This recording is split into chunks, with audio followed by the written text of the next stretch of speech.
सबसे पहले हम लोग लिखना मोल कंसेप्ट। तो बेसिकली सबसे पहले अगर हम लोग डिस्कस करें कि मोल क्या होता है ना, सबसे पहला तो हम लोग यहाँ पर डिस्कस करने वाले हैं कि मोल क्या होता है। तो मोल के बारे में अगर डिस्कस करते हैं तो कहते हैं कि मोल सबसे पहले ये एक यूनिट है किसका, नंबर ऑफ सब्सटेंस का या अमाउंट ऑफ सब्सटेंस का। तो सबसे पहला ही पॉइंट लिखना, इट इज मोल में लिखना it is the unit for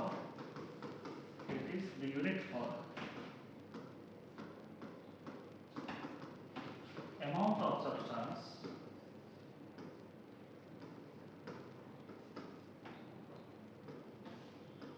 or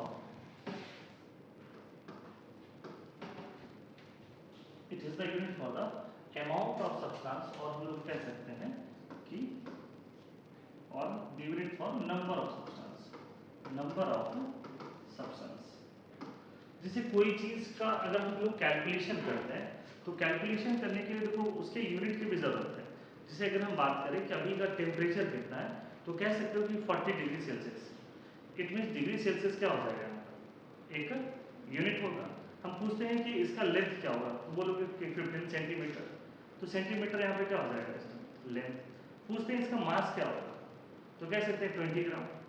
तो बेसिकली ग्राम इसका क्या होगा, यूनिट हो गया।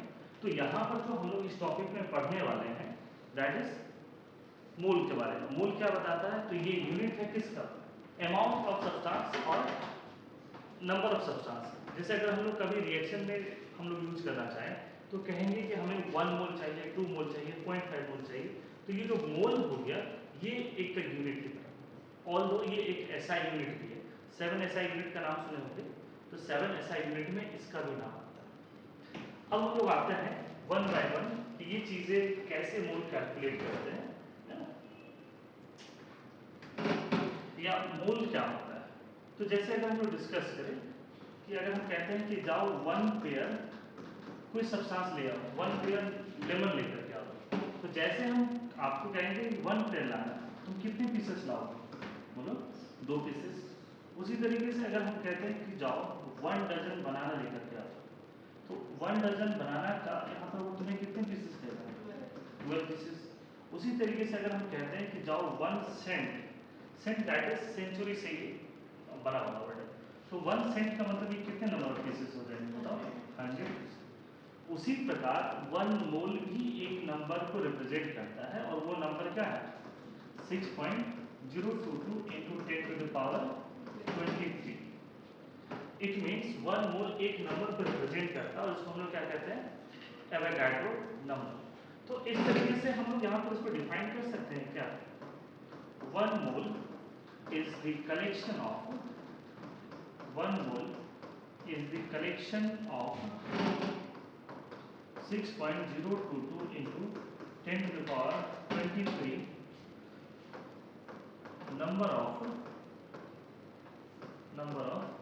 substances।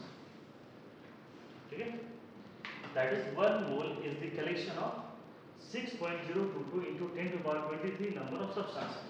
ये इतने बड़ी नंबर को रिप्रेजेंट करता है, ये छोटा मोटा नंबर नहीं है, ये एक बहुत बड़ा नंबर है। मतलब तुम इसको इमेजिन नहीं कर सकते हो इतना बड़ा नंबर। तो ये बात हो रहा है कि इतना बड़ा नंबर का हम लोग यूनिट क्यों बनाए, ऐसा क्या रीजन है कि इतने बड़े नंबर का यूनिट बनाए, चलो बताओ। ऐसा क्या रीजन है कि इतने नंबर बड़े नंबर को हम लोग अपना यूनिट बना रहे हैं, बोलो क्या रीजन है। एटम्स मॉलिक्यूल्स बहुत स्मॉल होते हैं, सही आंसर। जैसे अगर हम लोग बात करें कि मार्केट से 3 kg का हमें एक वाटरमेलन लेना है, 3 kg वाटरमेलन लेना है, तो कितने वाटरमेलन चढ़ेगा, एक। अगर हम कहते हैं कि 3 kg एप्पल लेना है तो अब नंबर ऑफ पीसेस कितने आ जाएंगे, कह सकते हैं कि 12 से 15 के बीच में। अगर मान लो 3 kg अगर सेब लेना है तो 12 से 15 पीस। अगर हम कहते हैं 3 kg अंगूर लेना है तो अब हो सकता है कि 200 से 250 नंबर ऑफ पीसेस आ जाए। इट मीन्स जैसे जैसे साइज छोटे होते जा रहे हैं उनके नंबर्स क्या हो रहे हैं, इंक्रीज हो रहे हैं।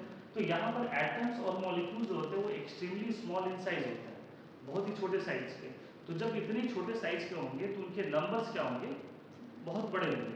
तो यही एक रीज़न है कि हम लोग ये इस नंबर को यहाँ पर फंडामेंटली क्लियर है चीज़ें। अब हम लोग आते हैं इसको नेक्स्ट पार्ट में। तो ये 1 मोल समझ में आ गया आपको, 1 मोल से 2 मोल चाहिए तो 2 से मल्टीप्लाई कर दो। जिस प्रकार से अगर हम लोग कहते हैं कि 1 डजन 2 डजन 3 डजन इस तरीके से, तो उसी प्रकार अगर हम लोग 1 मोल कहते हैं, 2 मोल कहते हैं, 4 मोल कहते हैं, तो इस नंबर से क्या करेंगे, मल्टीप्लाई करेंगे। और इस नंबर को हम लोग क्या कहते हैं, इस नंबर का क्या नाम है बोलो, इसका नाम है एवोगाड्रोस नंबर।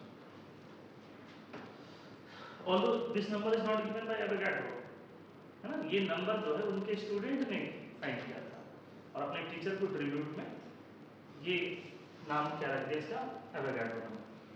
तो यहाँ से बेसिकली हम लोग फाइनली क्या पता चल पाया, मोल क्या होता है, क्लियर। अब मोल में आगे की चीजें पढ़ने के लिए हम लोग को कुछ फंडामेंटल छोटी छोटी चीजों पर जानकारी होनी चाहिए। तो उसमें सबसे पहले जो हम लोग आते हैं,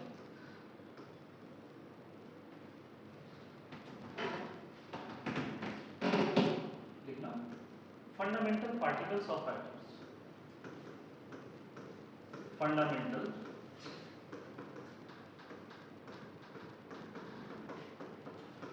पार्टिकल्स ऑफ एटम्स। पहला जो टॉपिक हम लोग यहाँ पे स्टार्ट करें, fundamental particles of atoms. What are the fundamental particles, fundamental का क्या मतलब होता है, बेसिक स्मॉलेस्ट, जैसे हम लोग कह सकते हैं cell is the fundamental unit for the human body या लिविंग ऑर्गेनिज्म। तो उसी तरीके से मतलब ये सबसे स्मॉलेस्ट चीजें हैं जिसको हम लोग फर्दर सब डिवाइड नहीं कर सकते। जैसे अगर फॉर एग्जांपल हम कहते हैं कि 1 रुपए का सिक्का देते हैं, फिर जाओ मार्केट से इसको चेंज करा के लाओ, क्या ये आज के डेट में पॉसिबल है, क्योंकि 1 रुपये क्या है, सबसे मिनिमम करेंसी। तो उसी तरीके से एटम्स के फंडामेंटल पार्टिकल के प्रॉपर्टीज के बारे में पढ़ेंगे। और ये बताओ कि क्या क्या प्रॉपर्टी होता है, अगर फंडामेंटल प्रॉपर्टीज के बारे में हम लोग आगे बात करें तो ये क्या क्या प्रॉपर्टीज होते हैं, what are the fundamental properties of atom. ये तो बहुत आसान है, बताओ जल्दी से, नहीं बोलोगे, हाँ, what are the fundamental particles of atoms. Atoms के फंडामेंटल पार्टिकल्स क्या होते हैं, इलेक्ट्रॉन, प्रोटॉन एंड न्यूट्रॉन। देखो तुमको जो सही आता है, नहीं आता है, गलत आता है, जब भी हम कुछ चीज़ें पूछें कोशिश करो कि रिस्पॉन्स करें, है ना, उसमें तुम्हारा पार्टिसिपेशन बढ़ेगा। और बाहर की जो चीज़ें दिमाग में आ रहा है ना, वो चीज़ें नहीं आएगी। जैसे पढ़ते हुए बाहर की चीज़ें आता है ना, तो वो नहीं आएगा कब, जब भी हम कोई चीज़ पूछें तो सही बताओ, गलत बताओ। गलत ऐसे नहीं, गलत बोल के तुम परेशान दे देंगे, ठीक है। तो यहाँ पे फंडामेंटल पार्टिकल्स के बारे में अगर हम बात करते हैं तो what are the fundamental particles of atoms, electron, proton and neutron. तो यहाँ पर उसके हम लोग प्रॉपर्टीज के बारे में पढ़ेंगे। जैसे सबसे पहले इनका हम लोग मास के बारे में पढ़ते हैं, फिर सेकेंड इनके हम लोग चार्ज के बारे में पढ़ते हैं। तो सबसे पहला अगर हम लोग बात करें electron, fundamental particle is electron and what are the mass of electron, 9.1 into 10 to the power minus 31 kg। और ग्राम में लिखे जाए तो 9.1 into 10 पावर क्या हो जाएगा, -28 ग्राम। तो ये बेसिकली क्या है, तो हम लोग यहाँ पे कह सकते हैं कि इलेक्ट्रॉन का मास, एक इलेक्ट्रॉन का मास है। इलेक्ट्रॉन के ऊपर में चार्ज कैसा होता है, नेगेटिव होता है, और उसका मैग्नीट्यूड क्या होता है, तो 1.6 into 10 to the power -90 coulomb. तो यहाँ से ये फर्स्ट पार्ट जैसे हो गया। नेक्स्ट फंडामेंटल पार्टिकल है ना, next fundamental particle is proton. What is the mass of proton, proton का क्या मास होता है, that is 1.672 into 10 to the power -27 क्या होगा केजी, और 1.672 into 10 to the power -24 क्या हो जाएगा, ग्राम हो जाएगा। बेसिकली ये क्या हो गया, मास ऑफ प्रोटॉन। अगर हम लोग इसके चार्ज के बारे में बात करते हैं कि इसका प्रोटॉन के ऊपर में कितना चार्ज होगा, तो देखो मैग्नीट्यूड सेम रहेगा, बस चेंज किस में आएगा, साइन, क्योंकि प्रोटॉन के ऊपर में कैसा चार्ज है, पॉजिटिव चार्ज है, तो ये बेसिकली क्या हो जाएगा 1.6 इंटू 10⁻⁻19। क्लियर है? Yes no? Next fundamental particle is neutron. अगर हम लोग यहाँ पे बात करते हैं next particle is neutron, then what is the mass of neutron? Neutron का मास क्या होता है? प्रोटॉन के बराबर होता है, कुछ जगह पे ही लिखा हुआ। और ये बात सही भी है, लेकिन जब हम लोग 2 डिजिट तक बात करते हैं, 2 डिजिट तक बात करते हैं, तो देखो कि इसका भी मास क्या है, 2 डिजिट तक सेम है, लेकिन ये थोड़ा सा प्रोटॉन से हेवी होता है, ये ध्यान रखना।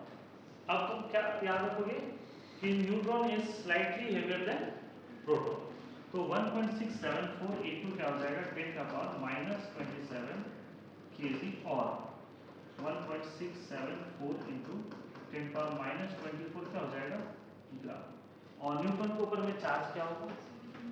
ये 0। इसके ऊपर में ये नाम ही है neutron, neutron is a neutral species, तो इसके ऊपर का चार्ज क्या हो जाएगा 0। तो ये जो फंडामेंटल चीजें हैं ये क्लियर। हम यहाँ पे मास के बारे में भी बता रहे हैं, ग्राम भी बता रहे हैं, ग्राम में भी और केजी में भी। रीजन जैसा क्वेश्चन है वही वैल्यू हम लोग पुट करते हैं, कहीं तो कोई दिक्कत देख लीजिए। तो अब यहाँ पर सबसे पहले हम यहाँ पे बात करते हैं कि एक मोल पे कितना चार्ज होता है ना। जैसे पहले क्वेश्चन अगर हम लोग यहाँ पे डिस्कस करें तो व्हाट इज द, देखो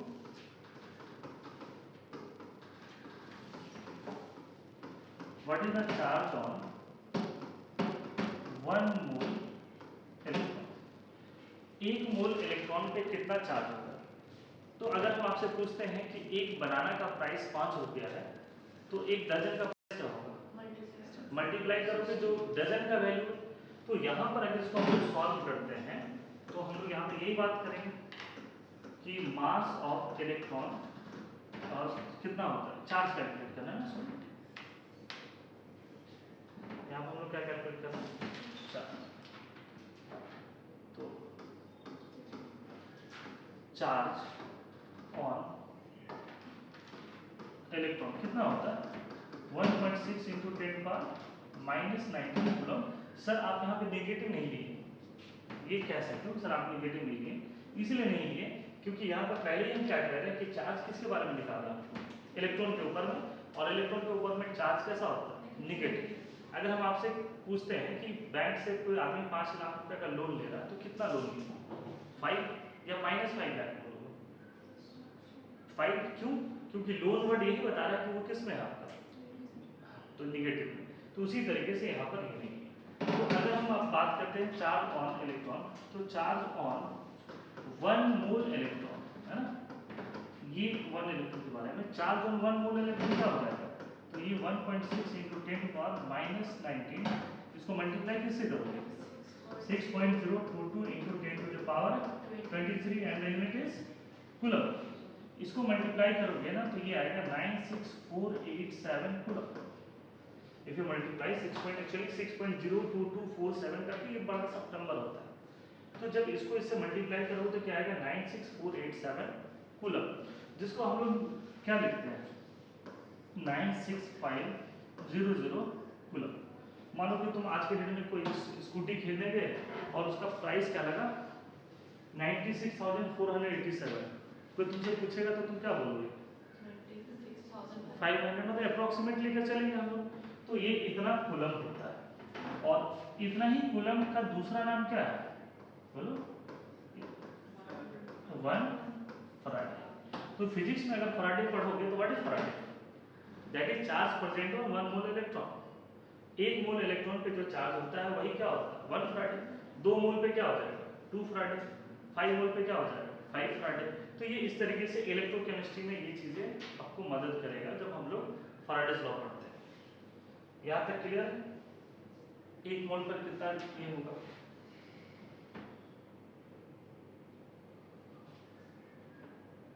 क्या इसी तरीके से हम लोग इलेक्ट्रॉन और प्रोटॉन का भी मास कैलकुलेट कर सकते हैं, है ना।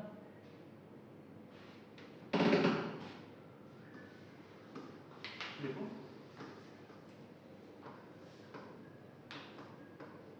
What is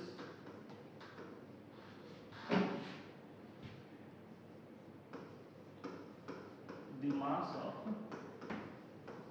1 mole electron.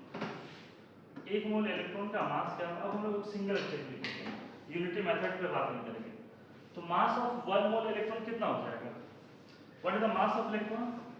9.1 into 10 to the power minus 31, और इसको किससे मल्टीप्लाई करोगे?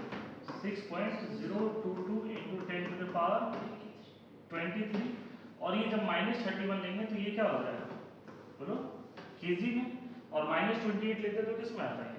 ये ग्राम में आता है। ये बेसिक क्या हो गया, कैसे हम लोग फंडामेंटल यूनिट को मोल से रिलेट करते हैं।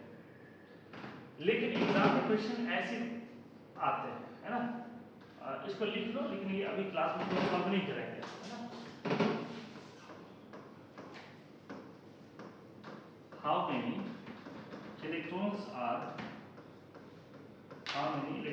Present in 1 kg of its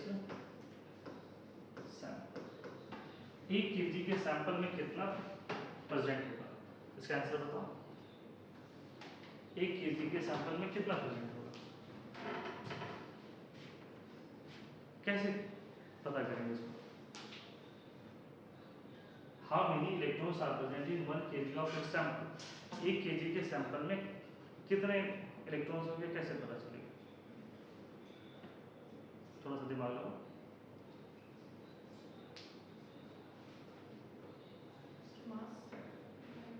पर मास से क्या करेंगे? डिवाइड करेंगे। जैसे अगर हम कहते हैं कि एक कार्टून मैंगो रख दें या एप्पल रख दें और एक का मास 200 ग्राम, तो हमें नहीं एप्पल से आ जाए, तो टोटल मास को डिवाइड कैसे करेंगे? एक मास। तो यहाँ पर अगर हम लोग बात करें कि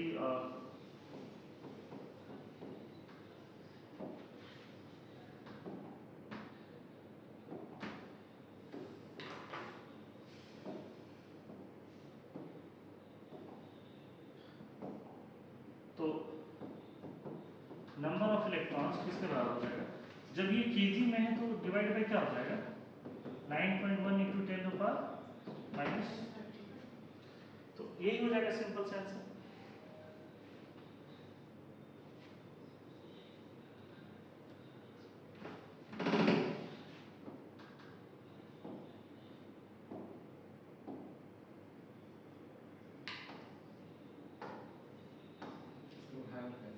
हाँ?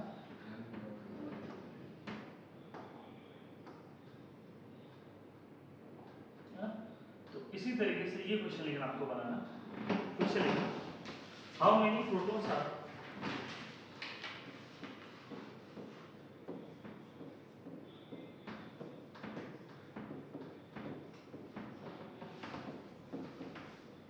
how many protons are there in 200 gram of its sample?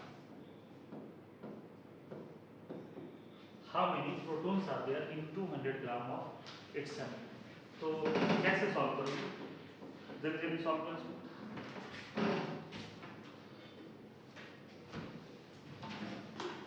जैसे ये ग्राम में दिए हैं तो कौन सा फॉर्मूला लगाओगे? 1.672 into 10 to the power minus 24। हाँ जल्दी से।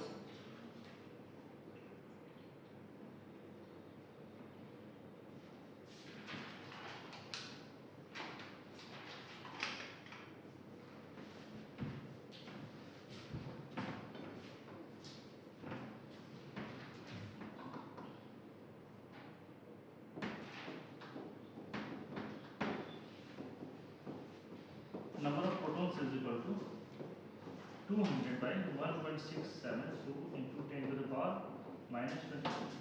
अब यहाँ पर देखो एक चीज, यही सब चीज मैथमेटिकल चीजें सिखाना है। 1.672 है वो किसके बराबर है? क्या 5/3 के बराबर है? तो इसको डिवाइड करने से अच्छा है कि 5/3 लिख लो। तो इसको जैसे हम लोग सॉल्व करते हैं तो ये क्या हो जाएगा? 200 divide by 5/3 into 10 to the power minus क्या हो जाएगा? 24, है ना? तो नंबर ऑफ प्रोटॉन्स ये 200 ग्राम सैंपल में, तो तो ये ऊपर में चला जाएगा तो क्या हो जाएगा 200 into 3/5 into 10 to the power क्या हो जाएगा 24 है। ये आसानी से सॉल्व करने वाला। 5 से 200 कैंसिल हो जाएगा 40 इंटू 3 क्या हो जाएगा चलो 120 into 10 to the power 24 protons.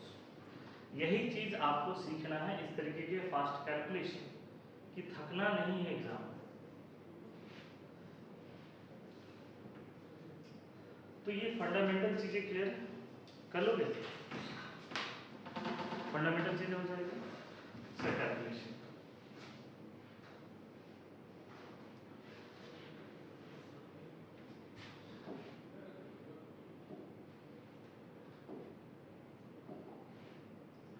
अब हम लोग आते हैं नेक्स्ट जो पार्ट हम लोग पढ़ने वाले हैं कुछ बेसिक पैरामीटर्स के बारे में। इसका नाम तुम लोग भी सुने होंगे, जैसे कि हम लोग कहते हैं एटॉमिक मास यूनिट, या इसको हम लोग क्या कहते हैं AMU, और इसका रिप्रेजेंटेशन क्या होता है दैट इज ये हम लोग न्यू यूज करते हैं। तो first of all what do you mean by atomic mass unit, क्या होता है, कैसे इसको डिफाइन करते हैं, एटॉमिक मास यूनिट को कैसे डिफाइन करते हैं, एटॉमिक मास यूनिट को कैसे डिफाइन करते हैं? The number of times a atom is heavier than the mass of one atom of carbon. सही है सर, लेकिन उतना उसको कॉम्प्लिकेटेड नहीं कहते हैं, हम सिंपल लैंग्वेज में कहते हैं लिखना कि it is defined as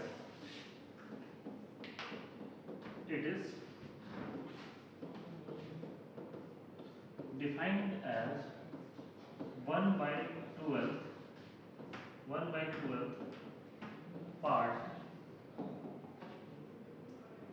part of an atom of carbon 12। क्या कह रहे हैं हम लोग, it is defined as 1/12 part of an atom of carbon 12, लिखना एंड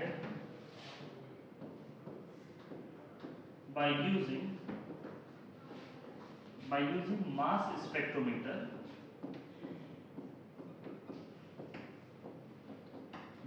एक इंस्ट्रूमेंट है एटम्स मॉलिक्यूल का मास कैलकुलेट करने के लिए हम लोग क्या यूज करते हैं कि मास, नॉर्मल वेइंग मशीन जो होता है उससे हम लोग नहीं यूज करते, यानी कि जब हम चलेगा हम लोग अपना वेट कराने के लिए वहाँ पे एटम्स मॉलिक्यूल का भी हो जाता है, ये इतना हल्का है कि पता ही नहीं चलेगा, तो क्या यूज करते हैं मास स्पेक्ट्रोमीटर होता है।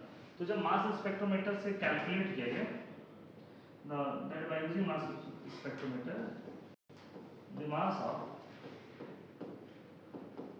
of an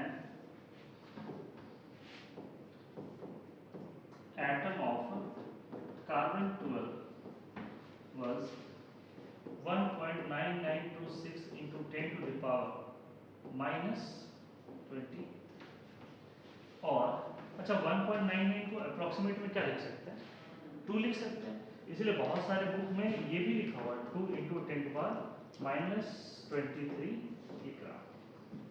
तो यहाँ से हम लोग ये देख रहे हैं कि भाई ये चीजें होता है।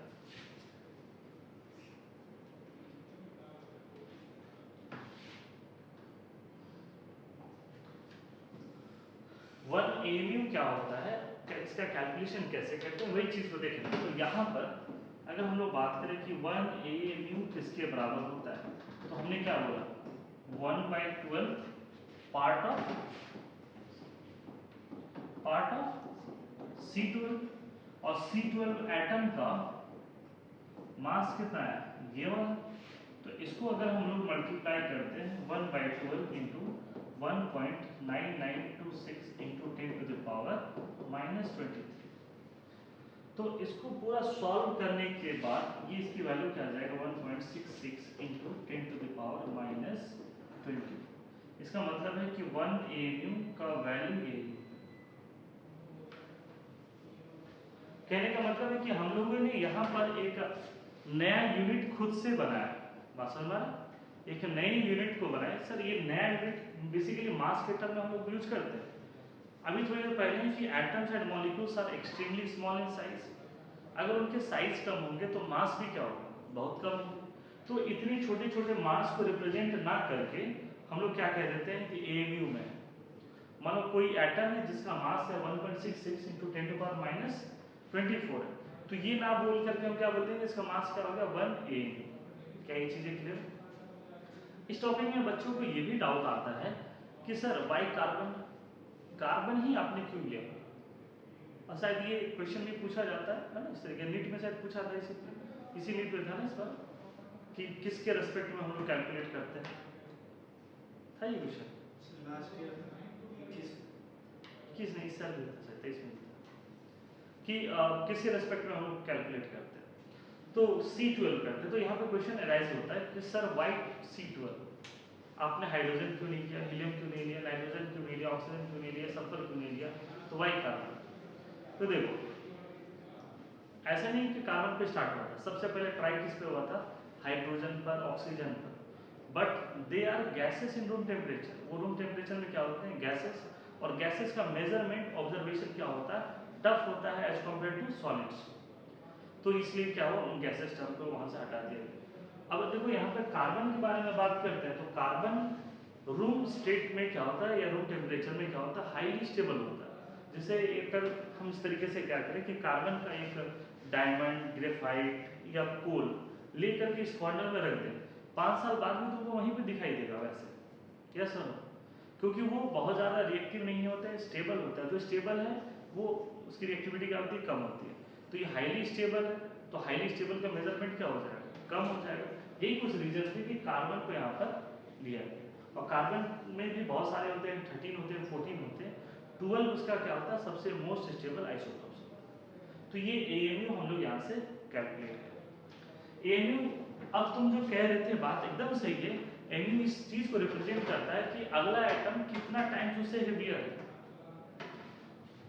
तो जैसे कि अगर हम लोग आते हैं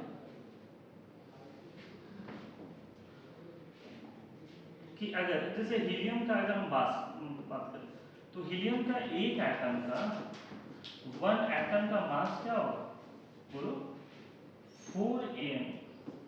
इस चीज को समझो, 4 gram is the mass of 1 mole atom. और हीलियम का अगर एक एटम के मास है, तो अगर ये क्या होता है, 4 होता है, 4 am होता है। अब तुम बताओ 4 am लिखना ज्यादा अच्छा लग रहा है कि 4 into 1.66 into 10 to the power minus 24 gram लिखे, कौन अच्छा लग रहा है? तो यही कुछ रीजन है, क्योंकि देखो हम लोग को तो पढ़ना है इजी वे में, तो कैलकुलेशन के लिए ये हम लोग एएमयू यहाँ पर यूज करते हैं। तो एएमयू का कंसेप्ट क्लियर है? एएमयू क्या होता है, एटॉमिक मास यूनिट, यस और नो। इसी तरीके से अगर हम लोग बात करते हैं ऑक्सीजन का, ऑक्सीजन का 16 है, तो इसके एक एटम का मास क्या होगा, बोलो 16 am। तो एएमयू क्लियर हो गया होगा सही बच्चों को कि एटॉमिक मास यूनिट किसको कहते हैं।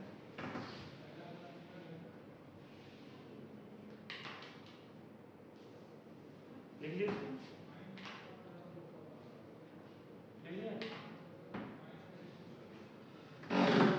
फिर उसके बाद में जो नेक्स्ट हम लोग यहाँ से देखते हैं उसको कहते हैं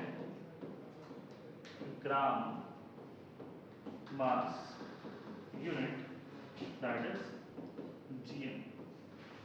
जीएमयू किसको कहते हैं, what do mean by GMU? GMU किसको कहते हैं, ग्राम मास यूनिट किसको कहते हैं,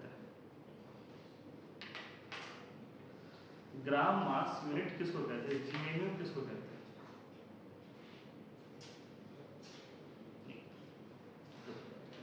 पहले तो सबसे पहला इसको चीज को समझना है कि अगर एएमयू को ग्राम में रिप्रेजेंट कर देते हैं तो उसी को क्या कहते हैं, जीएमयू। मतलब if we express AMU in gram, eight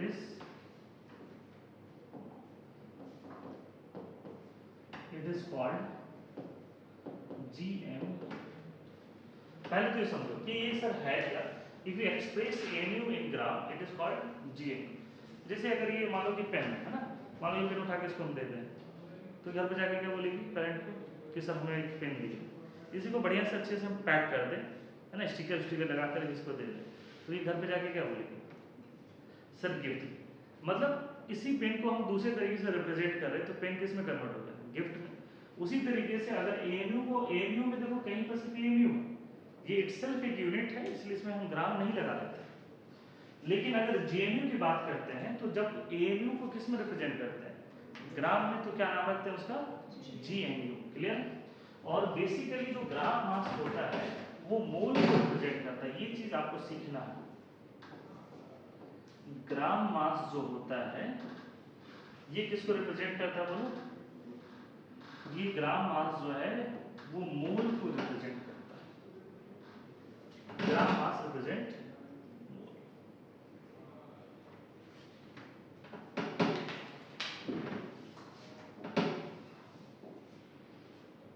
gram mass represent मोल, ये मोल को रिप्रेजेंट करता है। जैसे अगर हम कहते हैं 1 gram atom of carbon, 1 gram atom of carbon का मतलब हुआ 1 mole carbon. 1 gram atom of carbon का मतलब समझ में आया? ग्राम मास किस चीज को रिप्रेजेंट करता है, मोल को। तो 1 ग्राम एटम ऑफ कार्बन ये क्या होगा, 1 मोल। और 1 मोल कार्बन का मास कितना होता है, 12 ग्राम। क्या हो जाएगा, ये 12 ग्राम। अगर इसी चीज को एएमयू में अगर रिप्रेजेंट करते तो कार्बन का मास क्या हो जाता है, 12 एएमयू। तो हम तुम्हें समझ में आ रहा होगा कि कार्बन का अगर एएमयू रिप्रेजेंट करेंगे तो 12 एएमयू होगा, और ग्राम में रिप्रेजेंट करेंगे तो जीएमयू में करेंगे तो 12 ग्राम हो जाएगा। इसी तरीके से अगर हम कहते हैं 1 ग्राम मॉलिक्यूल ऑफ CH4, इसका क्या मतलब हुआ बोलो, that is 1 mole CH4 which is equal to 16 ग्राम। तो कभी भी इस चीज को समझा रहे हैं इसको, यहाँ हमेशा बच्चों में डाउट होता है कि ग्राम का क्या मतलब है। और मुझे लग रहा अब तुम्हें ये चीजें क्लियर हो जाएगा। अगर हम बात करते हैं gram ion of Cl minus, Cl minus एक आयन है, ग्राम आयन क्या रिप्रेजेंट कर रहा है बोलो, 1 मोल Cl माइनस। तो बेसिक डिफरेंस एएमयू और जीएमयू में समझ में आया? एएमयू और जीएमयू में ये बेसिक डिफरेंस समझ में आया? जैसे हम अगर कहते हैं 1 बनाना तो कितने पीस लाओगे, अगर हम कहते हैं 1 डजन बनाना तो कितने पीस लाओगे, 12। तो यही बेसिक डिफरेंस हो जाता है एएमयू एंड जीएमयू। जैसे देखो सल्फर के बारे में बात करते हैं, सल्फर का मास क्या होता है 32। तो अगर इसको एएमयू में रिप्रेजेंट करोगे तो क्या लिखेंगे, 32 एएमयू या 32 बी। और अगर इसको जीएमयू में रिप्रेजेंट करेंगे तो ये क्या हो जाएगा 32 ये ग्राम। क्या दोनों में डिफरेंस है या सेम है, खतरनाक डिफरेंस है। ये तो इतना ग्राम है, अगर इसको तुम कन्वर्ट करोगे तो ये क्या हो जाएगा 32 into 1.66 into 10 to the power -24 gram. देखो कितना बड़ा डिफरेंस है इसमें। तो बेसिकली एएमयू और जीएमयू में क्या डिफरेंस होता है इस चीज को समझो। एएमयू एक एटम के मास के बारे में बताता है, जीएमयू किसके बारे में बताता है, 1 मोल एटम के पास ये मास बताता है। ये पोर्शन क्लियर है, यस नो?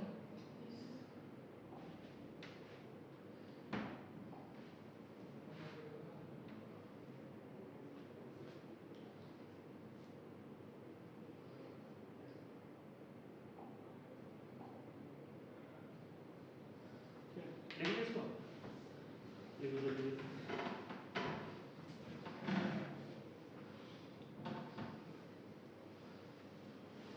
तुम कौन से स्कूल से हो? सर डीवी है। कहीं से हो? तुम? हाँ?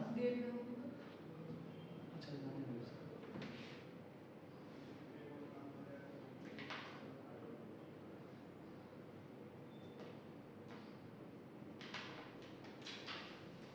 तुम लोग का 10th सेंट जेवियर्स से हुआ?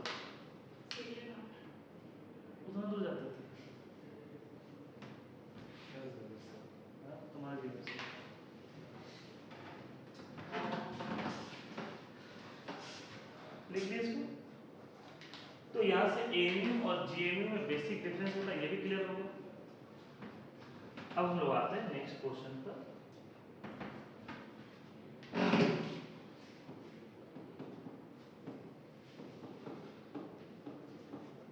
What do you mean by atomic number? Atomic number किसको कहते हैं? नंबर ऑफ, ये कहाँ से पढ़ लिया? हाँ, क्या होता है? Number of electron plus proton. हाँ, सब कोरोना में पढ़ा है ये सब टॉपिक। जो इलेक्ट्रॉन्स प्रेजेंट रिवॉल्व करता है, इलेक्ट्रॉन्स के लिए कंडीशन है, न्यूट्रल होना चाहिए फिर एटम। अगर आयंस के फॉर्म में चले जाएंगे तो ये फेल कर जाएगा। इसीलिए हम लोग प्रोटॉन, अगर आयन कोई एटम आयंस में कन्वर्ट होता है ना, तो प्रोटॉन्स के नंबर में चेंज नहीं होता। इसलिए अगर आपसे कभी भी कोई पूछे व्हाट इज एटॉमिक नंबर, तो ये कहना कि that is number of protons present in it. Number of protons, किसी भी एटम्स का एटॉमिक नंबर क्या होता है, उसमें वो नंबर ऑफ प्रोटॉन्स के बराबर होता है। सर इलेक्ट्रॉन कह सकते हैं, एकदम कह सकते हो, लेकिन कंडीशन अप्लाई है, इलेक्ट्रॉन शुड बी न्यूट्रल। जैसे Cl माइनस में नहीं हो सकता, Na प्लस में नहीं हो सकता, इस तरीके से इलेक्ट्रॉन्स के बारे में नहीं बात करें। तो एटॉमिक नंबर क्या होता है, ये चीजें क्लियर। अगर हम लोग पूछे एटॉमिक मास क्या होता है? एटॉमिक मास, एटॉमिक मास किसके बराबर होता है बोलो? Sum of number of protons plus क्या हो जाएगा, ये न्यूट्रॉन्स के बराबर। ठीक है, तो दैट इज ये किसके बराबर है? Number of protons plus number of neutrons के बराबर, और they are present in the nucleus, they are present in nucleus. तो इस तरीके से किसी भी, अगर हम एटॉमिक नंबर का सिंबल क्या होता है? कैपिटल Z, और एटॉमिक मास का सिंबल क्या होता है? Capital A। तो किसी भी एटम का रिप्रेजेंटेशन देखो ऐसा ही होता है, नीचे में जो सबस्क्रिप्ट में Z होता है वो क्या बताता है? उसके एटॉमिक नंबर को, और ऊपर में जो यहाँ पर A होता है वो किस क्या बताता है? उसके मास। अगर इस तरीके से हम लिख दें कि जैसे ऑक्सीजन है और यहाँ पर 8 है और ये 16 है, इट मींस इसका एटॉमिक नंबर 8 है और इसका मास नंबर क्या है? 16। ये चीजें क्लियर है। यहाँ पर इन दोनों फॉर्मूला को देख करके एक हम लोग फॉर्मूला बना सकते हैं, that is number of neutrons. तो नंबर ऑफ न्यूट्रॉन्स किसके बराबर होगा बताओ? नंबर ऑफ न्यूट्रॉन्स किसके बराबर होगा? Atomic mass minus number of protons, और नंबर ऑफ प्रोटॉन्स किसके बराबर है? तो हम लोग कह सकते हैं कि number of neutrons is equal to A minus Z। याद रहेगा? Yes no? A minus Z। Atomic number, atomic mass clear?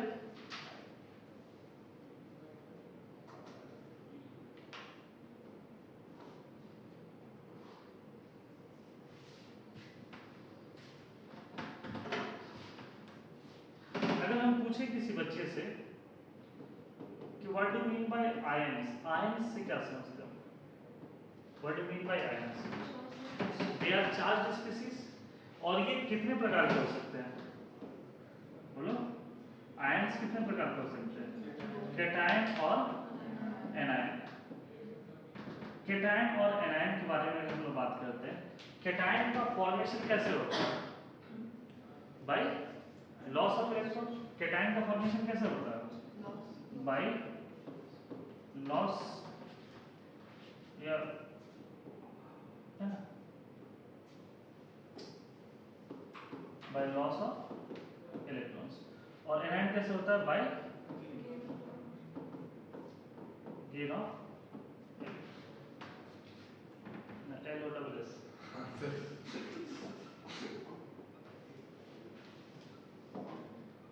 Bye loss of electron, और एनायन का फॉर्मेशन कैसा हो जाएगा? That is by gain of electron.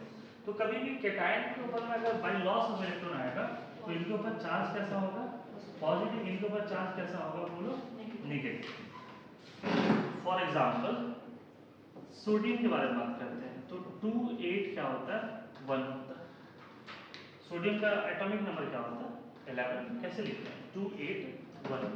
अगर ये electron loss करे तो ये किस में कन्वर्ट हो जाएगा बोलो Na प्लस में, और ये इलेक्ट्रॉन पहले इसके पास कितने इलेक्ट्रॉन थे 11, अब कितना रह जाएगा। तो कैसे इलेक्ट्रॉन यहाँ पर कैटायन के फॉर्मेशन में इलेक्ट्रॉन का लॉस हो रहा है, ये चीजें क्लियर। उसी तरीके से अगर हम लोग बात करते हैं मैग्नीशियम का, तो मैग्नीशियम का एटॉमिक नंबर होता है 12। कैसे लिखते हैं 282। तो अगर यहाँ पर मैग्नीशियम अगर 2 इलेक्ट्रॉन रिलीज करे तो इसके ऊपर चार्ज क्या आएगा 2, क्योंकि ये 2 इलेक्ट्रॉन रिलीज कर रहा है, 3 करता तो 3 आता। तो अब ये इसके पास इलेक्ट्रॉन कितने बच जाएंगे, ये कुछ ऐसा। तो कैटायन का फॉर्मेशन होता है that is bye loss of electron, और ये इलेक्ट्रॉन लूज करने के बाद कुछ इसी तरीके के फॉर्म में चले जाते हैं। तो कैटायन का जब फॉर्मेशन होगा तो नंबर ऑफ इलेक्ट्रॉन्स क्या हो जाएगा कम। क्या प्रोटॉन में कोई चेंजेस आ रहा है, प्रोटॉन और न्यूट्रॉन में कोई भी चेंज नहीं आएगा कैटायन और एनायन के फॉर्मेशन में।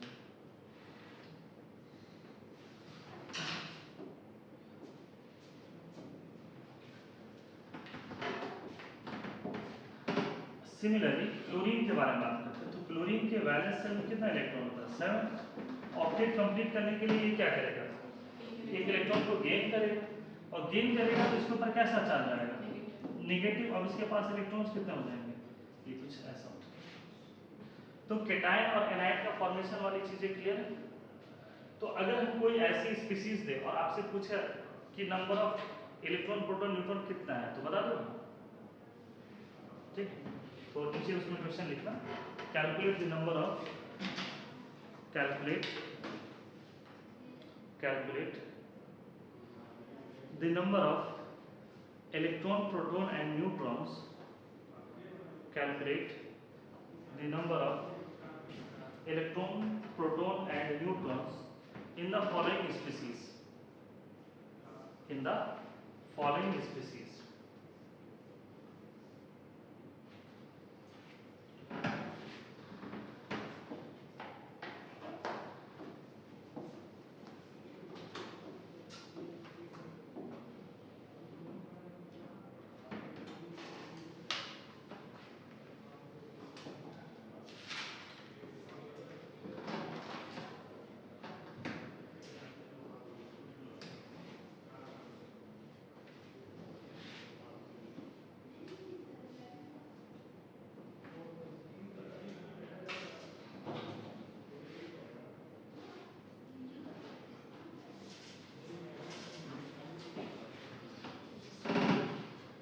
This one is electron, proton और न्यूट्रॉन, ये कुछ ऐसा बताना।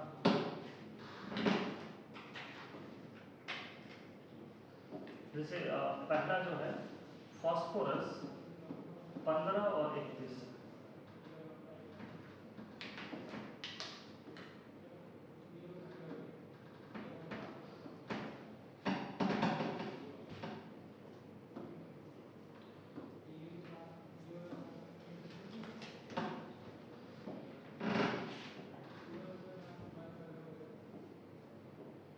फास्फोरस है ना, इसके बारे में बताना आपको।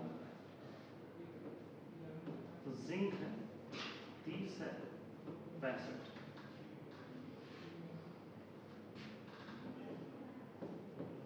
गोल्ड है 79 और 197,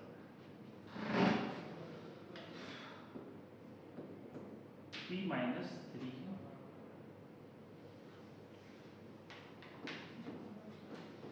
Ca+2 है, एटॉमिक नंबर 20 होता है, ये 20 है और ये 40 है,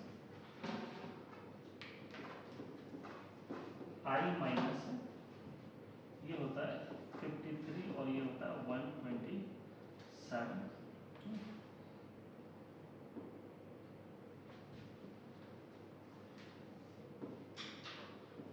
K+ है 19 है 39 है और Fe+3 है 26 and 56।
कितने इलेक्ट्रॉन्स होंगे?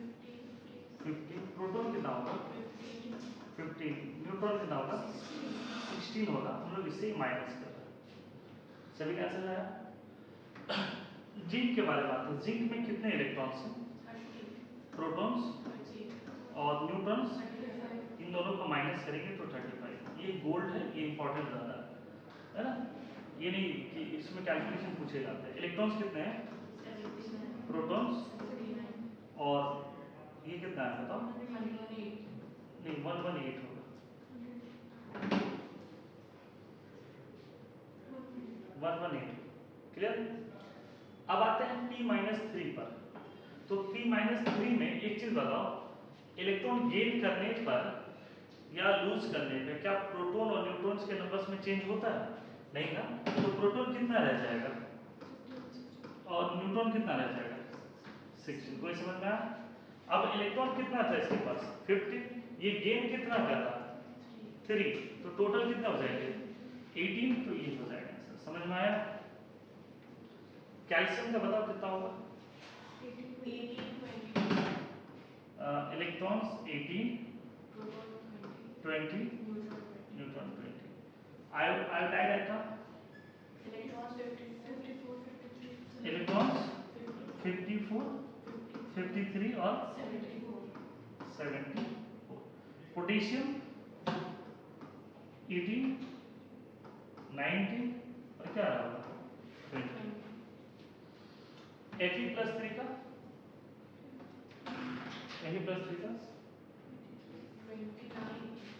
पहले ये बताइए, ये तो बता सकते हो ना कि 26 होगा। ये कितना होगा? 30। अब ये 26 था +3 है, मतलब ये लूज कर रहा है। 29 नहीं होगा, क्या होगा? 23। देखो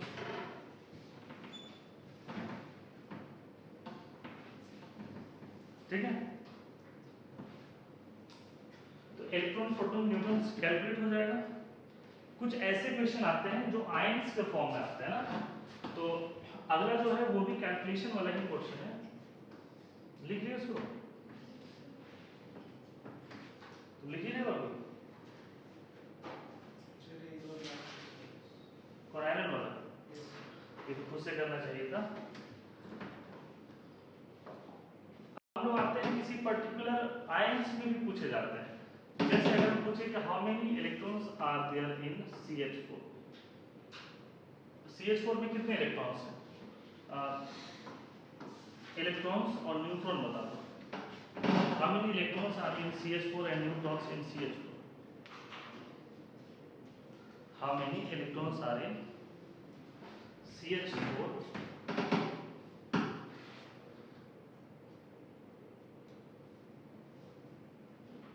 how many electrons are in CH4?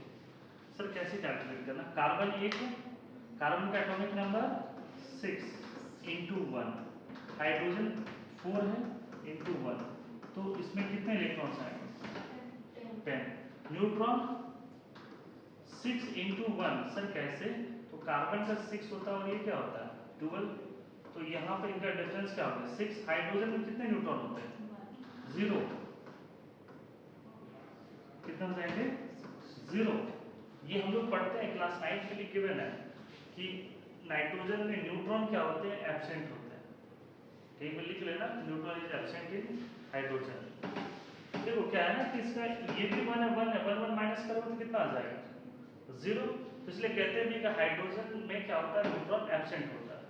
Neutron is absent in hydrogen. तो ये कितना हो जाएगा बोलो? 6 न्यूट्रॉन ही हो जाएगा। तो क्या इस प्रकार से इलेक्ट्रॉन, प्रोटॉन, न्यूट्रॉन कैलकुलेट कर लोगे? हम लोग पहले एटम के बारे में सीखें, फिर आयंस पे आए, अब हम लोग किस पे आ रहे हैं? मॉलिक्यूल्स पे आ रहे हैं। लिख लिया इसको,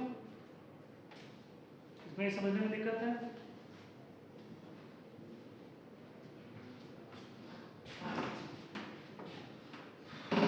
तो ऐसा ही केस बताना आपको, एक और हम दे रहे हैं।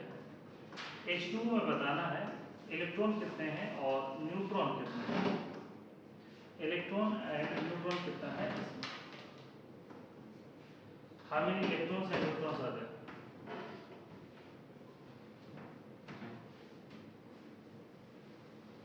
how many electrons and neutrons are in water molecule.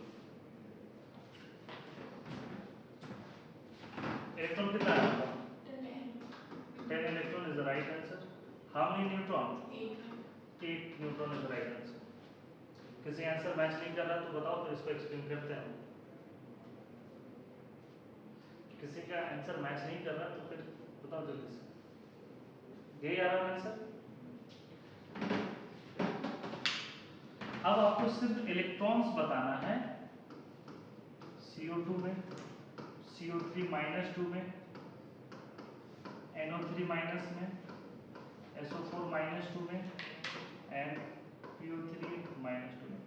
सिर्फ इलेक्ट्रॉन्स बताना है कि कितने इलेक्ट्रॉन्स, सिर्फ इलेक्ट्रॉन्स बताना है.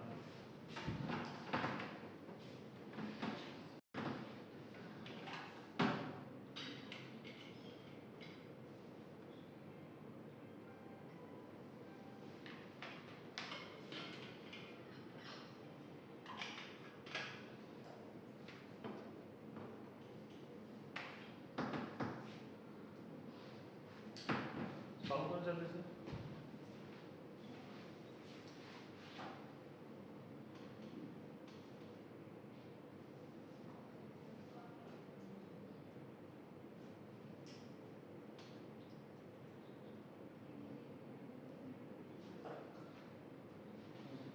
बना दो.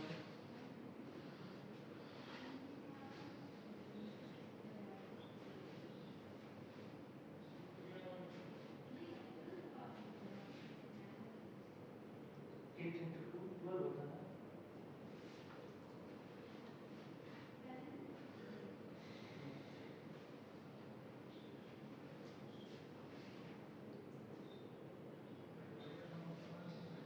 थर्टी टू गलत है. 30 गलत है ना.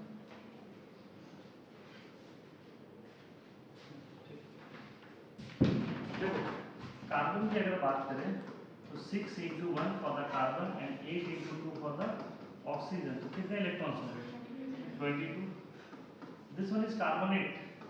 6 into 1 for the carbon and 3 into 8 for the oxygen. और इसके ऊपर -2 है. इसका क्या मतलब हुआ? इसने 2 इलेक्ट्रॉन गेन किया. तो ये क्या हो जाएगा? +2. तो इसका आंसर क्या होगा? 32. NO3 minus 7 plus 8 into 3 plus क्या होगा? 7 is for nitrogen, 8 into 3 for the oxygen, -1 ये क्या हुआ? इलेक्ट्रॉन गेन किया. तो कितना होगा आंसर? 32. सल्फेट, सल्फर का atomic number 16 into 1 plus 4 into 8 plus क्या हो जाएगा? 2 which is equal to 50. Phosphorus atomic number 15. Sorry इसको PO3 -3 करना. PO3 है ना, PO इसको पूरा ही इसको मिटा दो. PO4 -3 करके नया क्वेश्चन ही बनाओ. PO4 -3. तो 15 इंटू पिछला जो मॉलिक्यूल था वो एग्जिस्ट ही नहीं करेगा. 8 इंटू 4 प्लस क्या हो जाएगा? 1. तो ये कितना हो जाएगा? बोलो 50. तो कैसे नंबर ऑफ इलेक्ट्रॉन्स कैलकुलेट करते हैं, ये चीज क्लियर है? ये सब इसलिए कैलकुलेट कर रहे हैं क्योंकि मोल कंसेप्ट में ये सब चीजें आता है. बताओ NH4 प्लस में कितने इलेक्ट्रॉन्स होंगे? How many electrons are there in NH4 plus? NH4 plus में कितने इलेक्ट्रॉन्स होंगे? 10 होगा. 10 is the right answer. 7 into 1 plus 4 into 1 plus of -1. -1 is due to positive charge. तो इसमें कितने इलेक्ट्रॉन्स आ रहे होंगे? ये 10 इलेक्ट्रॉन. तो ये सब एटॉमिक नंबर, एटॉमिक मास और ये सब सारी चीजें क्लियर. नेक्स्ट पेज पे आएंगे.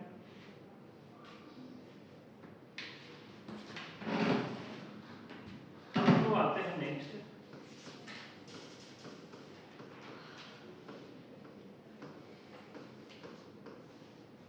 Molecular mass. तो सबसे पहले अगर हम लोग बात करते हैं कि what do mean bye molecule, what do mean bye molecule, molecule से क्या समझते हैं? What do you mean by molecule? group of atoms Group of atoms when two or more atoms combine together. together they are known as molecules. तो इसको कहते हैं molecules. और molecular mass क्या हो जाएगा? जो उस पर्टिकुलर मॉलिक्यूल में जितने भी एटम्स है उसके क्या हो जाएगा? मास के बराबर. तो मॉलिक्यूलर मास से हम ये कह सकते हैं ये है क्या? सम ऑफ मास ऑफ ऑल क्या हो जाएगा? ऑल एलिमेंट्स कह दो या ऑल एटम्स कह दो. सारे एटम्स है उसको क्या करना है? हमें सम करना है.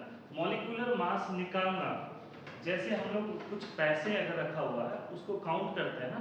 मान लो कि तुम मनी बैंक से पैसे निकाले और मनी बैंक से पैसे निकाले तो जैसे काउंट करते हो ना उसी तरीके से किसको काउंट करते हैं हम लोग? मॉलिक्यूलर मास को. यहाँ पर क्या होता है कि जैसे कि अगर हम लोग डिस्कस करें कि मॉलिक्यूलर मास है, जैसे मान लो कि कुछ 20 के नोट है, 10 के नोट है, कैसे कैलकुलेट करते हैं वैसे ही मॉलिक्यूलर मास कैलकुलेट करेंगे. तो हमें एटॉमिक मास पता होना चाहिए, उसके एटॉमिसिटी पता होनी चाहिए, that is number of atoms. जैसे फॉर एग्जांपल अगर हम बात करें कि CO का मास निकालना है तो कार्बन 1 हो गया और ऑक्सीजन क्या हो गया? 16. तो इसका मास क्या हो जाएगा? बोलो 28. क्लियर है? इसी तरीके से अगर H2 हो जाएगा तो क्या होगा? 2 × 40. इसका मास क्या हो जाएगा? 28. इसी तरीके से अगर वाटर हो जाए तो 2 × 1 फॉर द हाइड्रोजन एंड 16 × 1 क्या हो जाएगा? For oxygen. तो इसका मॉलिक्यूलर मास क्या हो जाएगा? 18. ये चीजें क्लियर है? तो यहाँ पर अगर हम लोग बात करें कि अगेन CO2 का मास क्या होगा तो कार्बन 1 है तो 12 plus 16 × 2 which is equal to 44. क्या हो जाता है? 44. तो जल्दी जल्दी फटाफट लिख दीजिए. बोला सर हमको आता है. कोई बात नहीं, आता भी है फिर भी लिखना है.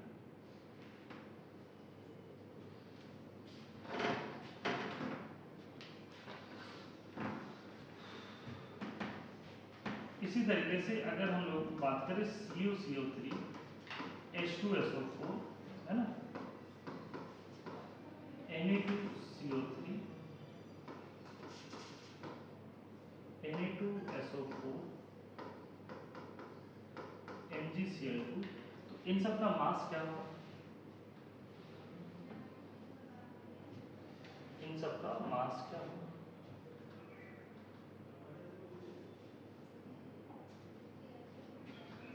इन सब का मास क्या होगा?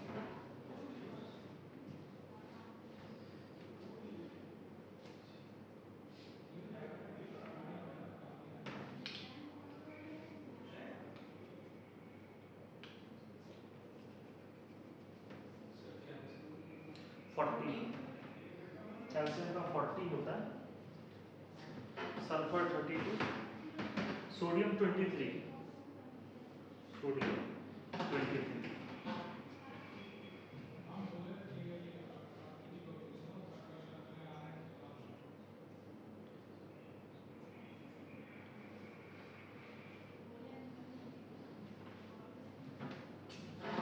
कैल्शियम का मास होता है 40, कार्बन का मास होता है 12 और 16 × 3 क्या हो गया? ऑक्सीजन का.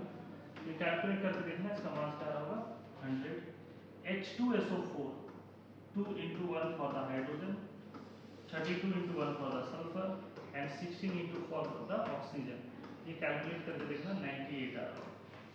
Na2CO3 2 × 23 plus 12 plus 3 × 16. इसको भी कैलकुलेट करके देखना, ये आ रहा होगा 106.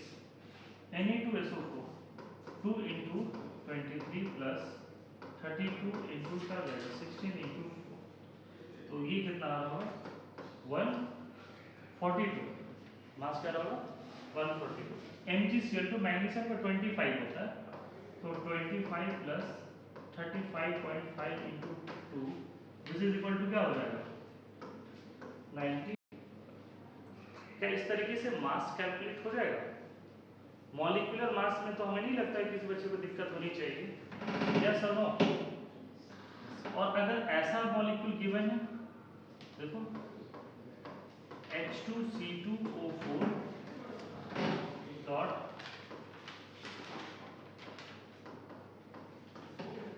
2H2 H2C2O4 और 2H2 इसका मास कैलकुलेट करना है। तो कितना होगा मास?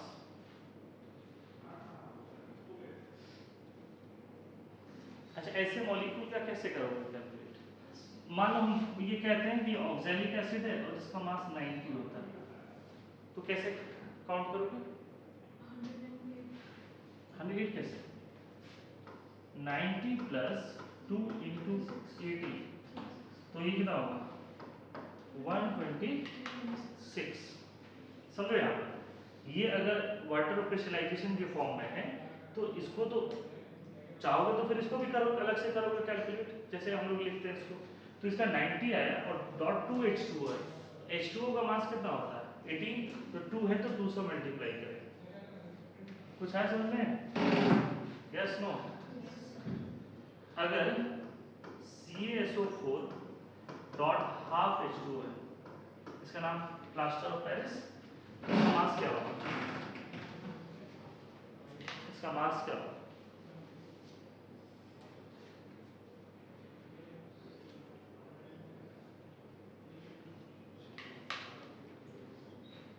CaSO4 dot half H2O, calcium का 40 होता है। देखो कुछ चीजें तो अब सीखना पड़ेगा।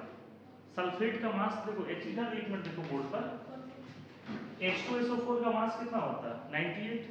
दो हाइड्रोजन हटा दो तो सल्फेट का मास कितना हो गया? 96। तो हम यहाँ पर जो सल्फेट कैलकुलेट किया ना, तो 96 प्लस 46 करके 142 लिख दिया।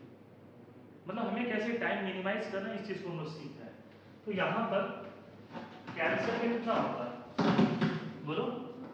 40, सल्फेट का 96 और एक वाटर का क्या होता है? 18, तो हाफ का क्या हो जाएगा? 9। तो ये किसका बराबर होगा? समझ में आया कैसे निकालना है? मॉलिक्यूलर मास कैसे निकालना है? ठीक है, तो ये मॉलिक्यूलर मास होगी।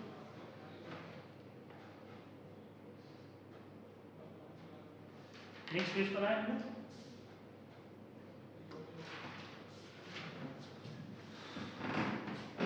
हम थोड़ा सा दिमाग खराब करेंगे तुम लोग, ठीक है?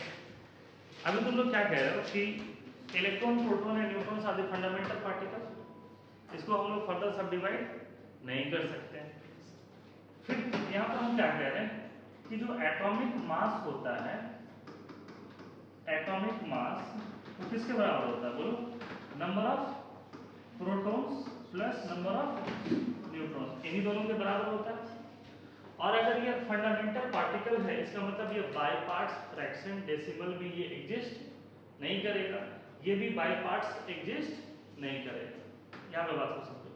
तो ये भी इंटीजर के फॉर्म में होगा, ये कंप्लीट नंबर होगा, ये भी क्या होगा? Complete number.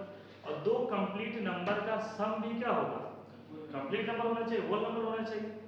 लेकिन कुछ एलिमेंट्स के मास जो होते हैं वो डेसिमल में आके, जैसे अगर हम बात करते हैं 35.5, इसका मतलब इसका प्रोटॉन क्या है बोलो? 17, न्यूट्रॉन कितना हो जाएगा? 18.5। क्या ये पॉसिबल है? क्या ये पॉसिबल है? ये नहीं। हम अभी वही चीज तो समझा रहे बार बार कि ये कंप्लीट नंबर होता है, ये फंडामेंटल पार्टिकल है, इसको फर्दर सब डिवाइड नहीं कर सकते। देन फिर क्लोरीन का मास 35.5 होने के पीछे क्या रीजन है? क्या रीजन है कि एटॉमिक मास डेसिमल और फ्रैक्शन में आ रहा है? कुछ सोच के बताओ। मतलब कोई ये जो फंडामेंटल पार्टिकल वो डिविजिबल, फंडामेंटल पार्टिकल डिविजन हो ही नहीं सकता। भगवान भी इसको नहीं कर सकते हैं कि दो टुकड़ा में काट दे इलेक्ट्रॉन को, दो टुकड़ा में प्रोटॉन को काट दे। हाँ?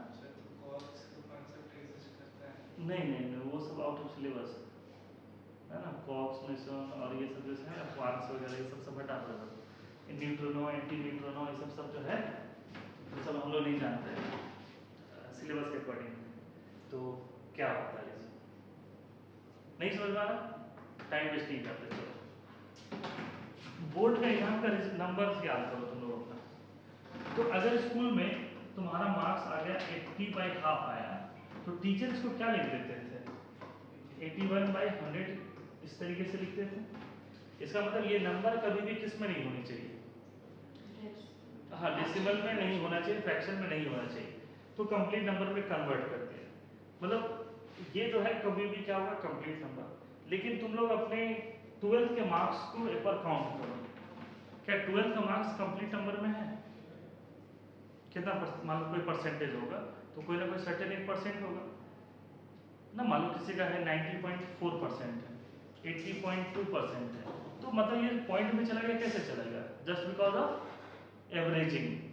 तुम लोगों ने 5 सब्जेक्ट का एवरेज लिया, इसलिए अगर पांचों सब्जेक्ट मिला लो तो ये इसी तरीके से कंप्लीट नंबर में होंगे अलग अलग, लेकिन उनका एवरेज निकालोगे तो किस में आ जाएगा बताओ? तो यही रीजन है कि एवरेजिंग करने की वजह से ये किस में आ गया? डेसिमल। क्लियर है? तो अभी जो पॉइंट लिखवाएंगे उसे लिखना, लिखो एटॉमिक मास, जैसे जैसे बोले वैसे लिखना है। Atomic mass is the sum of atomic mass is the sum of number of protons and neutrons. Atomic mass is the sum of number of protons and neutrons. So it should be an integer. So it should be an integer. So it should be an integer. ये कभी भी क्या होना चाहिए? Integer होना चाहिए। Continuity में लिखते चलो, but some elements have fractional or decimal, some elements have fractional or decimal atomic mass, fractional or decimal atomic mass due to existence of their isotopes. Due to existence of their isotopes. In this case, due to existence of their isotopes, in this case, we takes their averages. और इस case में हम लोग क्या करते हैं? उसके average को लेते हैं, और एवरेज की वजह से ये किस में आ जाता है हमारा? डेसिमल या फ्रैक्शन। जैसे अगर हम बात करें, केस 1 बात करते हैं कि 2 आइसोटोप्स है ना, एक एलिमेंट है जिसके क्या आइसोटोप्स हैं? 2 आइसोटोप्स। आइसोटोप्स मतलब तो समझ में आता होगा ना, atoms having same atomic number but different mass number are known as isotopes. जैसे हाइड्रोजन हो गया, ड्यूटेरियम हो गया, ट्रिटियम हो गया। तो अगर 2 आइसोटोप्स है तो इस केस में हम लोग क्या ले रहे हैं? Average atomic mass. एएम क्या होता है? एवरेज एटॉमिक मास। तो एवरेज एटॉमिक मास किसके बराबर हो जाएगा? I1P1 plus I2P2 divide by, बोलो, P1 plus P2। Average atomic mass is equal to I1P1 plus I2P2 divide by P1 plus P2, where I is the mass of first isotopes। अगर हम यहाँ पे बात करें I1 क्या है? Mass of first isotopes. I2 क्या हो जाएगा? Mass of second isotopes. P1 देखो क्या है? ये परसेंटेज ऑफ फर्स्ट आइसोटोप्स, मतलब अर्थ में उसका जो ऑकरेंस है, जो ऑकरेंस है मतलब कितना परसेंट वो मिल रहा, वो क्या हो गया? P1 हो गया। और P2 क्या हो जाएगा? Percentage of second isotopes. P1 P2 clear?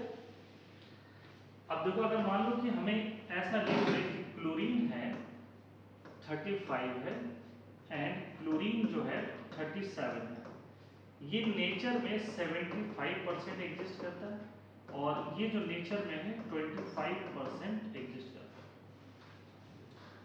Chlorine के 2 आइसोटोप्स है 35 एंड 37। 35 का अर्थ पे इसका ऑकरेंस क्या है? 75%, और क्लोरीन का क्या है? 25%। तो अगर हम बात करें एवरेज एटॉमिक मास, एवरेज एटॉमिक मास क्या हो जाएगा बोलो? 35 into 75। I1P1, I1 is the mass of first isotopes, ये परसेंटेज हो गया, प्लस क्या करोगे? 37, और इसका एग्जिस्टेंस कितना है? 25 डिवाइड बाय क्या हो जाएगा? 100। देखो कभी भी डिनोमिनेटर 100 ही होगा, चाहे 2 आइसोटॉप्स हो, 3 हो, 5 हो, 10 हो, कोई भी फर्क नहीं पड़ता। तो यहाँ पर इसको सॉल्व करोगे ना, तो देखो हम क्या करते हैं, 25 कॉमन लेंगे तो 35, और यहाँ पे क्या बच जाएगा 3, तो 3 इंटू 35 क्या हो जाएगा, बोलो 105 प्लस यहाँ बच क्या जाएगा 37 डिवाइड बाई 100, ये क्या हो जाएगा 4, और ये क्या हो जाएगा 142 by 4 which is equal to 35.5। अब समझ में आया कि क्लोरीन का मास 35.5 क्यों होता है, just because of averaging of their isotopes. कहीं डाउट है इसमें, कहीं डाउट है? अगर उसका मास डेसिमल में है तो फिर उसका न्यूट्रॉन भी तो डेसिमल में होगा। नहीं नहीं, यही तो समझा रहे हैं ना, जैसे यहाँ पर 35 है, जैसे इधर ये 17 है और ये क्या है 17 है। कुछ एटम्स में नंबर ऑफ न्यूट्रॉन्स जो है वो 18 है, कुछ में नंबर ऑफ न्यूट्रॉन्स कितने हैं 20। ये तो कंप्लीट नंबर है, तो एवरेज निकालने तो लिखा और कोई डाउट?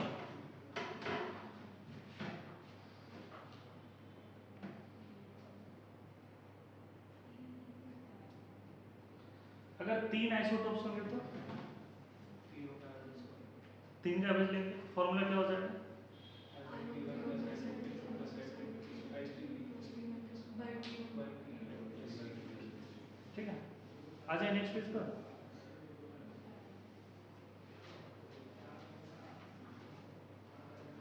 नेक्स्ट पेज पर आए हम।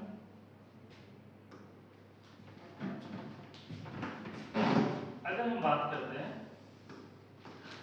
फॉर 3 आइसोटोप्स, ऐसे कंपाउंड जहां पर 3 आइसोटोप्स हैं, तो इनका जो एवरेज एटॉमिक मास होगा वो किसके बराबर होगा, I1P1 plus I2P2 plus I3P3 divide by क्या होगा P1 plus P2 plus P3। और ये ध्यान में रखना कि डिनोमिनेटर ऑलवेज 100 होगा। डिनोमिनेटर चाहे 3 आइसोटोप्स है या 300 आइसोटोप्स हो, कभी भी ये कितना रहेगा 100 ही रहेगा। तो जैसे इसमें एक क्वेश्चन ऐसा आता है, जैसे आयरन के है ना Fe के कुछ आइसोटोप्स हैं 54 है, 56 है और 57 है, ठीक है 57 है।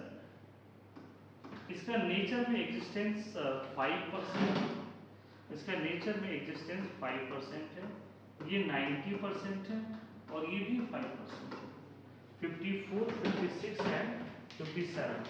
तो क्या इसका एवरेज एटॉमिक मास कैलकुलेट कर सकते हो? बस स्पेस देके छोड़ दो, ये घर पे करना। हमें लग रहा है हर बच्चे से बन जाना चाहिए। स्पेस दे करके थोड़ा सा छोड़ दो, जितने देर में सॉल्व कर पाओ। तो 3 आइसोटोप्स कर लोगे। तो यहाँ पर 2 प्रकार के क्वेश्चन आते हैं, एक है कि सबका परसेंटेज गिवन है और सबका क्या गिवन है मास गिवन है, तुमको क्या कैलकुलेट करना है एवरेज एटॉमिक मास। और एक तरीके का क्वेश्चन होता है एवरेज गिवन है, आपको परसेंटेज पता करना है। जैसे average atomic mass of boron 10 and boron 11 is 10.8, is 10.8, then find the percentage of B10 and B12। Calculate कर लोगे?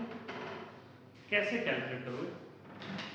इस बार एवरेज गिवन है और आपको बताना है कि इसका एग्जिस्टेंस कितना होगा।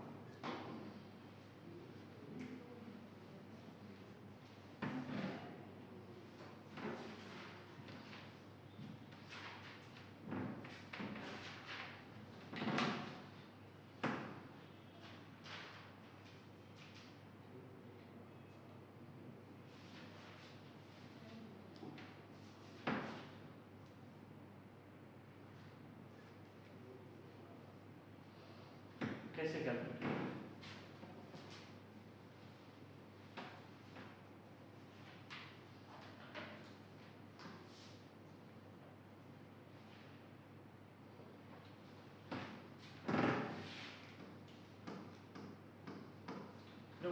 तो यही कह सकते हैं ना कि let percentage of B10 is equal to x, then percentage of B11 कितना हो जाएगा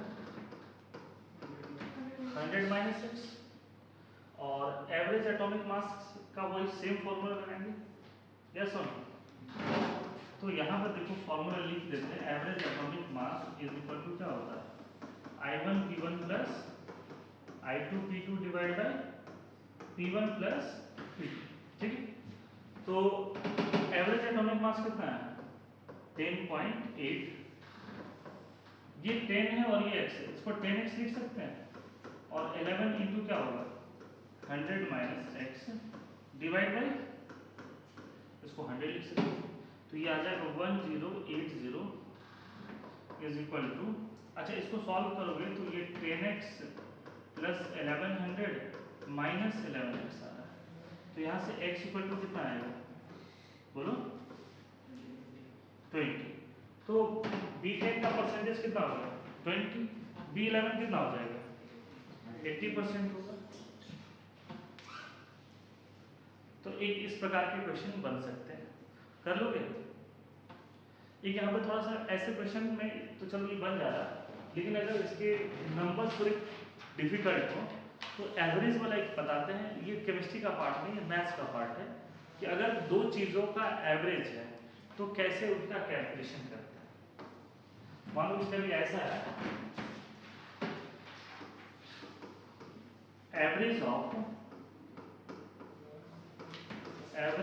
टू सब्सटेंस है ना, मान लो कि two substance that is A and B, average of two substance that is A and B है। तो अगर तुमको परसेंटेज ऑफ ए निकालना है तो क्या होगा बताओ, average minus B divide by A minus B into 100। ये सबसे आसान तरीका। अगर ए का परसेंटेज निकालना है तो एवरेज से किसको माइनस करोगे, दूसरे वाले को, divide by A minus B, ये मॉड है, मॉडुलस फंक्शन है, इसके बाहर जो भी अंदर निगेटिव रहता है वो बाहर निकलता है तो क्या होगा पॉजिटिव। इसका मतलब तुम्हारे पास फ्रीडम है, ए माइनस बी लो या बी माइनस ए, कोई फर्क नहीं पड़ता है, या ये भी निगेटिव आएगा। सिमिलरली अच्छा ये फॉर्मूला देख करके थोड़ा दिमाग लगाओ तो, अगर बी का परसेंटेज निकालना है तो फिर क्या होगा बोलो, average minus A divide by, बात तो बराबर है क्योंकि मॉडुलस फंक्शन है, ए माइनस हो या बी माइनस ये उतना ही होगा, इनटू क्या होगा बोलो, कुछ समझ में आया। तो पिछले क्वेश्चन में जैसा कोई काम एकदम काम, उसी को तो सिखाना है। देखो मेरा ये काम नहीं है ना कि तुम्हारा सब्जेक्ट को कॉम्प्लिकेटेड करके पढ़ाते रहना, ये बात को समझो। मेरा काम है तुम्हारी केमिस्ट्री को आसान करना, दोस्त बनाना केमिस्ट्री को। तो ये चीज़ें सीखोगे कैसे, मान लो कि तुमको कैलकुलेट करना है परसेंटेज ऑफ B10, एवरेज कितना था 10.8 माइनस क्या हो जाएगा 11, और ये 10 माइनस 11 इंटू क्या होगा 100, तो ये क्या हो जाएगा 0.2 इंटू 100 डिवाइड बाय 1 हो जाएगा। आगे सीधे एक स्टेप में, एक स्टेप में आगे। अगर मान लो कि तुमको परसेंटेज ऑफ B11 निकालना है तो क्या करोगे, एवरेज कितना है 10.8 माइनस 10 डिवाइड बाय 10 माइनस 11, उसको मॉड में लो, और परसेंटेज है तो 100 से मल्टीप्लाई करो, तो ऊपर कितना आ जाएगा 0.8 इंटू क्या हो जाएगा 100, है ना ये आसान तरीका। ये x लिए 100 माइनस x लिए, ऐसे करके परेशान नहीं होना एग्जाम में। और ये तो चलो पिछले बार वैल्यू आसान था, ये किसी भी वैल्यू में लगा सकते हैं, और भी आगे गैसेस स्टेट वगैरह में ये सब टॉपिक आ सकते हैं जहाँ पे एवरेज मॉलिक्यूलर मास निकालते हैं, तो ये सब चीजें आए। तो एवरेज ऑफ 2 निकाल लोगे। इक्वेशन देते हैं होमवर्क, ठीक है, इसको लिख लियो, लिखो जल्दी से।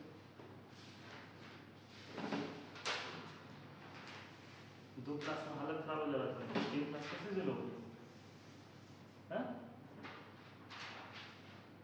तो मेरा क्लास तो 2 घंटा का क्लास 3 घंटा के बराबर लगेगा।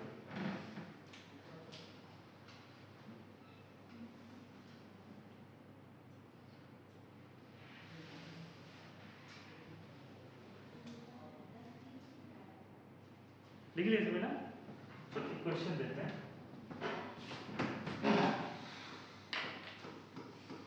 If average atomic mass of magnesium 24, magnesium 25 and magnesium 26 and magnesium 26 is 24.31 AMU.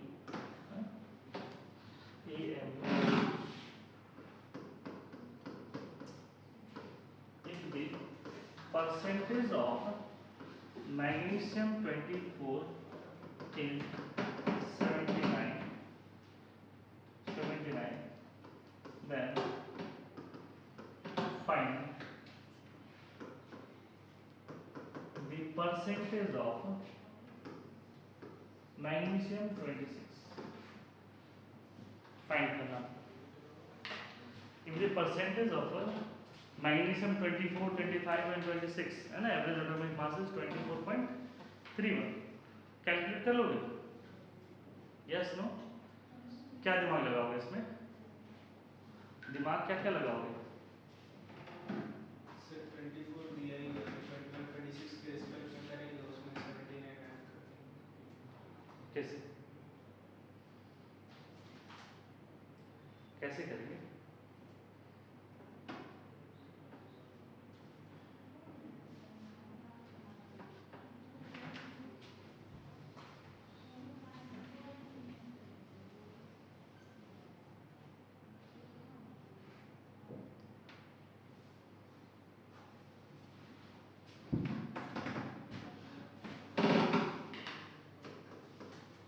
Magnesium 24, magnesium 25, magnesium 26, ये कितना दिया हुआ? 79। इसका मतलब क्या हुआ कि इन दोनों का रिमेनिंग कितना हो जाएगा? हाँ 21। तो किसको कैलकुलेट करना है? 26। तो ये अगर x हो जाएगा तो ये क्या हो जाएगा? क्या यही होगा? अब हमें लगता है आंसर क्या? तो एवरेज एटॉमिक मास क्या है? 24.31। तो ये क्या हो जाएगा? 24 इंटू 79 प्लस क्या होगा?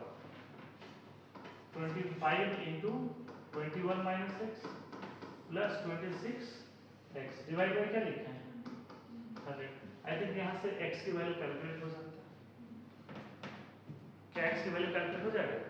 ये सब स्टैंडर्ड क्वेश्चन है, इससे टॉप लेवल के क्वेश्चन नहीं बनते हैं, है ना, ये ध्यान में रखना। सब स्टैंडर्ड लेवल के क्वेश्चन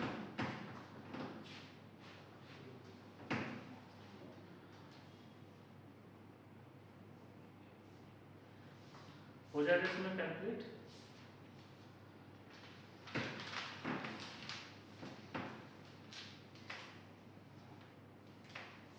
देखो एकदम आराम से इजी वे में कैसे सॉल्व करते हैं ये सब चीजें। जितना सॉल्यूशन है ना उससे बड़ा तो क्वेश्चन दिख रहा है, इसलिए हमेशा कोशिश करना कि छोटे में सॉल्व करना। लिख लिए इसको। नेक्स्ट पर आए हम लोग। एक और थोड़ा सा एटॉमिक मास कैलकुलेट करने के लिए एक रूल होता है जिसको हम कहते हैं Dulong's Petit rule. Dulong's Petit rule है ना, ड्यूलॉन्ग्स पेटिट रूल। इसमें लिखना it is used to calculate, it is Dulong's Petit's rule. It is used to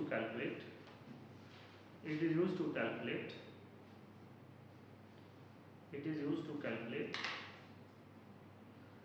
atomic mass of the metal, उसको अंडरलाइन भी करना है। It is used to calculate the atomic mass of the metal, metal को underline करना है। metal with the help of calorific value,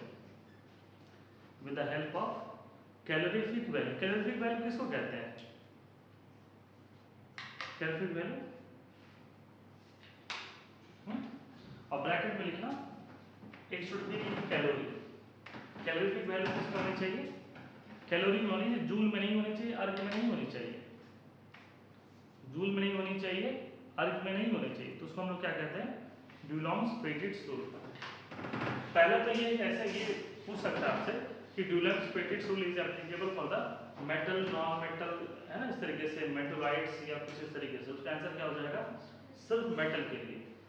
फिर डुलॉन्ग्स Petit's rule में आपका यूनिट क्या होता है? कैलोरी होगा, जूल होगा, अर्क होगा, क्या होगा? कैलोरी होगा। तो ये देखो क्या कहता है कि जो एटॉमिक मास होगा, atomic mass is equal to 6.4 divide by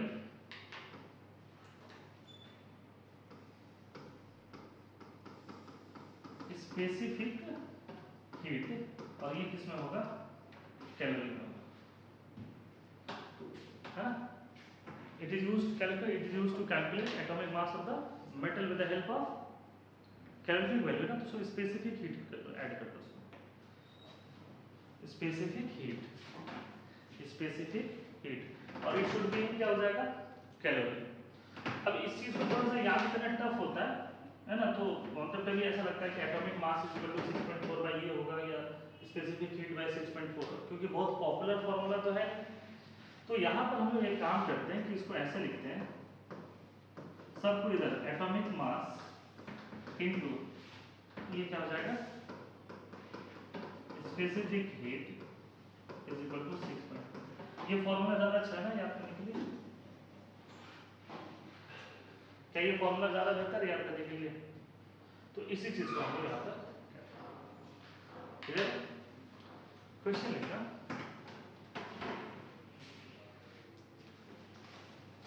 if specific heat of an atom, if specific heat of an atom, if specific heat of an atom is 0.1 calorie per gram per Kelvin, per gram per Kelvin, then find its atomic mass. Then find its atomic mass. तो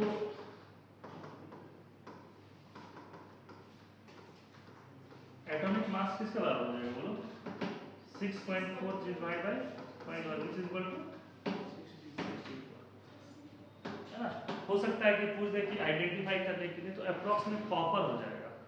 copper का 63.5 होता है, तो ये क्या हो जाएगा? तो बेसिकली ये मेटल्स के लिए यूज करते हैं। तो यहाँ पे डुलॉन्ग्स पेटिट्स रूल क्लियर है? यस और नो? तो अब अगले क्लास में हम लोग स्टार्ट करेंगे मोल और मोल के फॉर्मूला पर। आज के क्लास में सिर्फ फंडामेंटल चीजें हम लोग पढ़ें। ये फंडामेंटल चीजें आप लोगों को अच्छे से, ठीक है?